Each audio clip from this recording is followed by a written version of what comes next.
They only care once you stop asking. Once your silence grows teeth. Once your absence speaks louder than your pain ever did. You were always available, always explaining, always proving, always hoping they'd understand. But they didn't, and they never will. People don't hear you when you speak with emotion. They hear you when you move without it, when you detach, when you disappear from the pedestal they built for their convenience. That's when panic starts.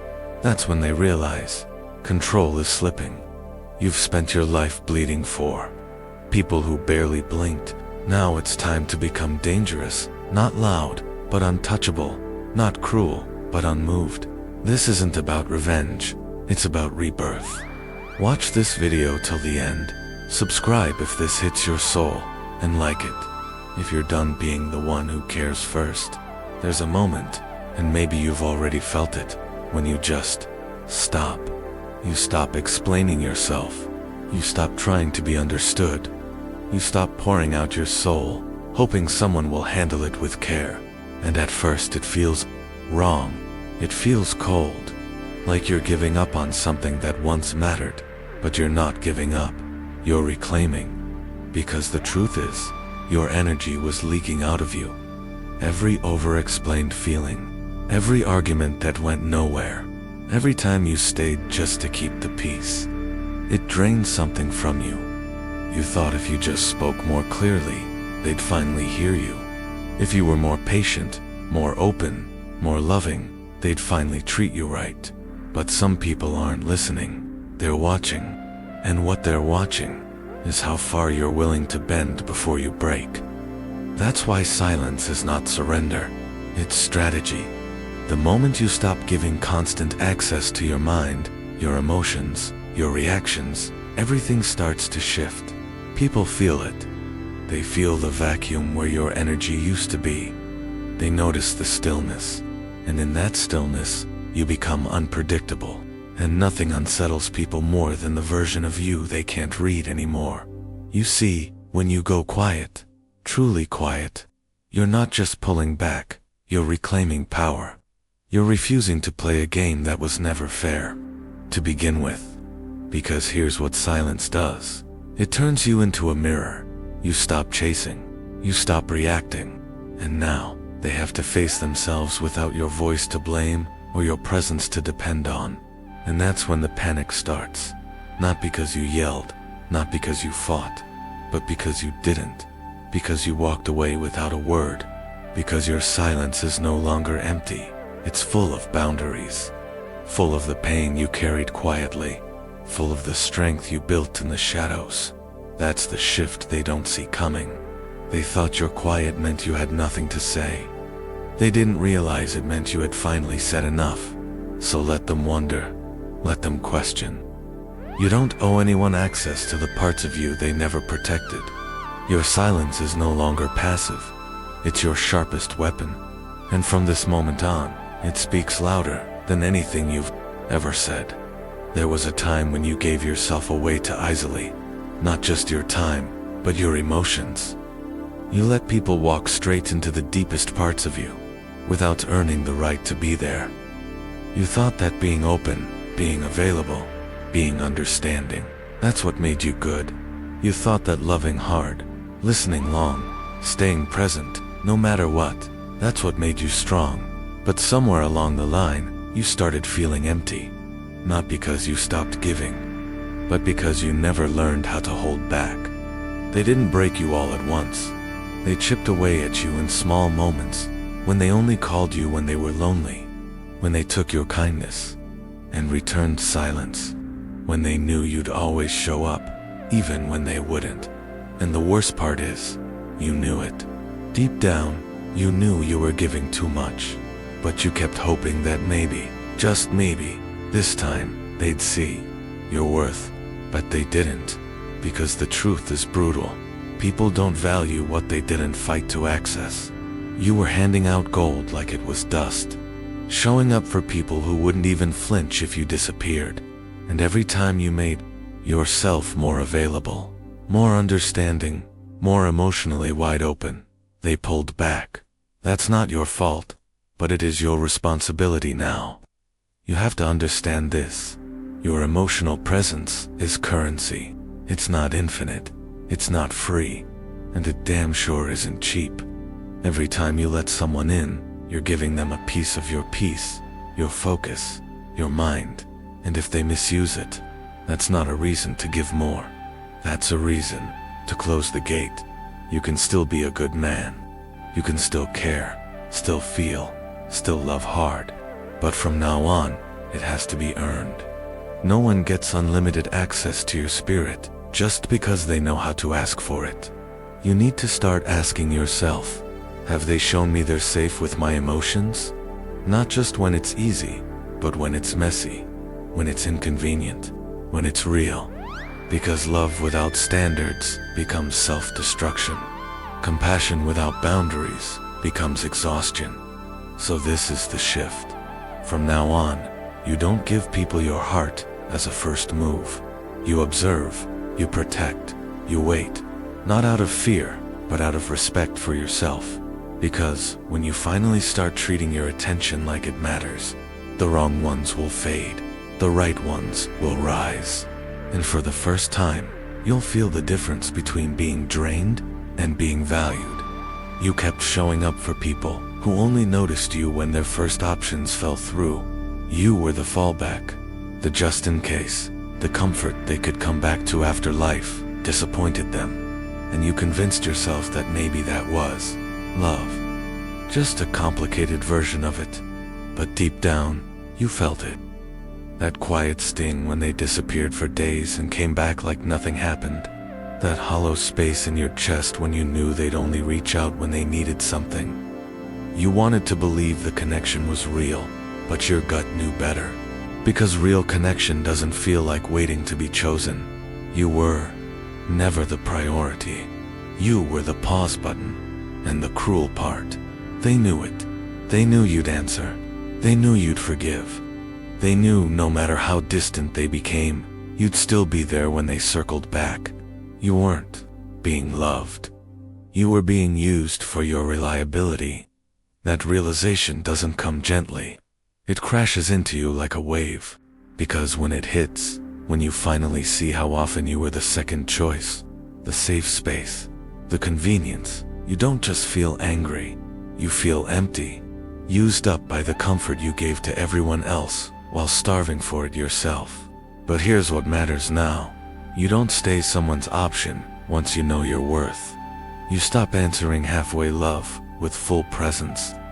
You stop giving without being seen.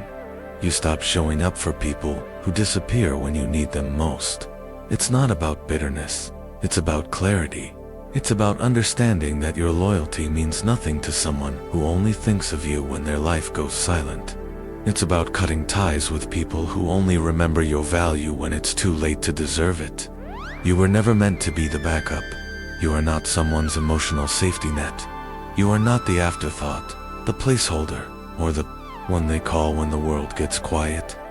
The moment you remove yourself from that dynamic, the whole game changes. Suddenly, they feel your absence like a hole they can't fill. But it's too late, because you finally realize. You don't chase those who made you feel invisible. You don't beg to matter. You walk, and you don't look back. That's the shift. You stop hoping they'll see you, and you start becoming someone who can no longer be ignored. You kept explaining yourself, because deep down, you didn't believe your silence was enough. You thought if they just understood where you were coming from, if they knew how deeply you cared, how much you overthought it all, they'd finally treat you with respect. But they didn't. Because the more you explained, the less they listened. What you didn't realize is that every explanation became a negotiation. Every time you defended your silence, they questioned it. Every time you justified your boundaries, they tested them. And every time you poured out your reasoning, they learned that your no had room in it. It's a painful truth to swallow, that most people don't want to understand you. They want to manage you, to keep you soft, to keep you explaining, because the moment you stop explaining, the moment you hold your line without guilt, you become something they can't control anymore. And that shift, it makes people uncomfortable, because silence is hard to manipulate, distance is hard to argue with, and boundaries with no explanation feel like a locked door with no key. But that's exactly where your power is, in the discomfort your stillness creates, in the way you say no without flinching, in how you walk away without giving them the blueprint to win you back. You don't owe people your inner world. You don't owe them a reason every time you step away to protect your peace. You don't owe them access to your past just because they're curious about your silence. What you owe is to yourself, to stop begging people to respect you through words. Let them earn it through their actions. Let them sit with the weight of not knowing. Let them wonder. Let them question. Let them feel what it's like to not have your clarity handed to them on a silver platter. Because the moment you stop explaining, your words start to carry weight. Now when you speak, it means something. Now when you go quiet, it echoes. Now when you say no, it doesn't sound like a maybe. You become someone who doesn't need to be understood to be respected. You become someone who no longer pleads to be heard. You become someone who commands the room, not with volume, but with presence. And that's when the control returns. Not over them, but over yourself. And that's where everything changes. You were always there, always available, always responding within seconds. You didn't think much of it. You thought it was love, thought it was loyalty. But deep down, part of you knew something was off. Because the more present you were, the less they valued your presence. You gave consistency to people who gave you confusion. You gave access to people who treated you like background noise. And you waited, quietly, hoping that the more you showed up, the more they'd start to see you. But they didn't. Because what's always there eventually starts to feel like nothing at all. You became predictable, not in your loyalty, but in your availability. And when people can predict you, they start to take you for granted. Not because you aren't valuable, but because they stopped having to earn you. That's where the shift begins. The moment you pull back, not in anger, not in revenge, but in self-respect, everything changes. Suddenly, your silence is noticed. Your absence creates discomfort. Your distance triggers the very thing your closeness never could. Awareness. They wonder where you went, why you're quiet. They check your status, your last message, your last move. Not because they suddenly love you more, but because you've become rare, and rarity commands attention. It's uncomfortable. At first, pulling away, you feel guilty. You question if you're being cold, if you're giving up. But you're not. You're giving others a chance to feel your worth without your constant reminders. You're giving space, not as a punishment, but as a mirror. To let them see what life looks like without you always filling the silence. And that's when the obsession begins. Not over who you were, but over what they lost the right to reach, because suddenly, you're not always available. Suddenly, your attention feels like a privilege, not a default. The ones who once ignored your presence now chase your silence. The ones who replied half-heartedly now write full paragraphs. The ones who once thought you'd never leave now panic over your distance. That's not manipulation, that's reality. Because what is scarce becomes sacred. And when your energy is no longer scattered everywhere, it becomes magnetic. You don't need to beg to be seen. You just need to pull back long enough for them to notice you were the light in the room the whole time. And if they don't, then that distance becomes clarity, and your peace becomes permanent. You thought being nice would keep you safe. That if you just smiled enough, said yes enough, stayed quiet when you were hurt, and agreeable when you were angry, people would love you for it, respect you for it. But all it ever earned you was silence, or worse, invisibility. You feel it in the way people talk over you, in the way they only come to you when they need something, in the way your voice gets ignored in the room, even when you're the one holding everything together. And deep down, you know why. Because you trained them to treat you this way. You showed them that your boundaries were flexible, that your needs came second, that your comfort could be sacrificed for theirs, and you wouldn't even flinch. But here's what no one told you. People don't love pleasers, they use them. Because a pleaser is easy to manipulate. They're predictable, controlled by fear, desperate to be liked. And when someone knows you're afraid to lose them, they stop valuing you. They start testing how far they can push, how much they can take, how much of you you're willing to give up, just to avoid conflict. This isn't kindness, it's submission. And the worst part is, you've been convincing yourself it's noble.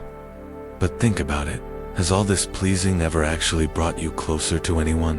Or has it only made you more bitter, more drained, and more alone? That's the trap. The more you give without respect, the less you're valued. The more you say yes out of fear, the more people see you as weak. You don't owe anyone your silence. You don't owe anyone your peace of mind just to keep theirs intact. You were taught that being nice makes you good. But being good, at the cost of your dignity, is not goodness. It's erasure. And I know it's hard, because somewhere in your past, you learned that being pleasing was how you survived. That if you made yourself small, people wouldn't leave. That if you put their emotions before yours, they'd need you. But that's not love. That's dependency. That's not respect. That's control. The truth is this: the moment you stop pleasing, they'll get angry. They'll call you selfish, cold, difficult, because they're no longer benefiting from your self-betrayal. But that reaction, that's your proof. Proof that they never saw the real you, just the version of you that served them. And now, it's time to burn that version down. Because the real you isn't here to be tolerated. The real you doesn't exist to make others comfortable. The real you is done begging for respect that should have been given from the start. Stop shrinking to be liked. Start standing to be seen. You weren't born to please. You were born to be whole. They called you cold, said you changed, said you stopped caring, but they never stopped to ask why. They only noticed your silence, not the years you spent screaming inside for someone to hear you. They only noticed your distance, not the pain that pushed you to build those walls. They never saw what broke you. They only saw who you became after. You weren't born this way. You tried being open, soft, patient. You tried explaining yourself over and over. But no matter how honest you were, it wasn't enough. They twisted your vulnerability. They used your emotions against you. And after enough betrayal, enough chaos, enough being left to carry your own weight, you stopped explaining. That's what they call cold. But you know better. It's not cruelty, it's clarity. You realized that not every emotion deserves to be exposed. Not every person deserves access to your heart. And not every situation is worth your energy. They want you reactive, emotional, easy to read, easy to manipulate, because that's when you're easiest to control. But the moment you stopped reacting, the moment you stopped chasing, stopped justifying, stopped proving your worth, they said you were cold. Let them, because you've learned something powerful. Peace is not given, it's built. And sometimes, building peace means shutting doors, cutting the noise, going silent. Not out of hate, but out of respect for your own sanity. You're not cold because you don't feel. You're cold because you finally understand what burns you, and you don't step into the fire just to show them you still have a heart. You keep your distance because it's the only way to stay whole. That's not revenge, it's regulation. It's protecting the parts of you that were once so easily shattered. And maybe they'll never understand that. Maybe they'll always see your calm as threatening, your detachment as arrogant. But you've seen what happens when you overextend yourself. You've felt the collapse. This version of you, the quiet, the still, the unmoved, this is not a broken version. This is the healed one. Because when your emotions no longer control your reactions, when you can feel without folding, that's power. So let them misunderstand you. Let them call it cold. Because deep down, you know what it really is. It's control, and it's the reason you're still standing. There was a time you gave them everything. Your attention, your anger, your explanations. You fought to be understood. You bled to be heard. And somehow, they still twisted your pain into weakness. Still made you feel like the problem, even when they were the ones breaking you. You thought your silence would make things worse. You thought if you stopped responding, they'd feel like they won. But something changed in you. Not out of bitterness, but exhaustion. You just stopped caring the way you used to. You stopped chasing clarity from people who thrived on your confusion. And in that stillness, something powerful happened. They noticed. Because your absence made more noise than your presence ever did. That's the part they never expected. They were prepared for your anger. They were used to your reactions. But indifference, that scared them. Because suddenly, you weren't playing your role anymore. You weren't the emotional buffer. You weren't the one making it easy for them to ignore themselves. Now, there's no one left to blame. No one to distract from the mirror. All that's left is them, their choices, their damage, their truth. And whether they admit it or not, your calm disturbed them more than any argument ever could. That's when the power shifts. Because when you stop explaining, they start questioning. When you stop showing up, they're forced to sit with the consequences of your absence. When you no longer need to be understood, you finally become undeniable. This is the final transformation. Not revenge, not pettiness, just freedom, and the unshakable peace that comes when you stop carrying what was never yours to hold. You're not heartless. You're just done being their shield from themselves. Let them face the mirror. You've already faced yours.